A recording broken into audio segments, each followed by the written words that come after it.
তুমি যদি এই পৃথিবীতে ভালো থাকতে চাও না, তাহলে মানুষের কাছ থেকে আশা করাটা তুমি টোটালেই ছেড়ে দাও। তোমার যদি আশা করতে হয়, তাহলে শুধুমাত্র তোমার সৃষ্টিকর্তার উপরে আশা রেখো। কারণ তুমি যখনই কোনো মানুষের কাছ থেকে আশা রাখতে যাবে, তোমার আশা ভঙ্গ হবে।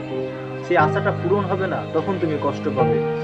তাই মানুষের কাছ থেকে আশা ছেড়ে দিয়ে তুমি শুধুমাত্র ভরসা, আশা, আস্থার জায়গা একজনের কাছে রাখো, তোমার সৃষ্টিকর্তার উপরে। কারণ এই পৃথিবীতে তুমি সম্পর্ক সকলের সাথে রাখতেই হবে। ভালো তুমি সকলকেই বাসো, কিন্তু কারো কাছ থেকে কোনো আশা রেখো না। কারণ তুমি যখনই কারো কাছ থেকে আশা রাখবে, তোমার মন ভেঙে যাবে, আশা পূরণ হবে না। তাই তোমার সৃষ্টিকর্তার উপরে আশা রাখো।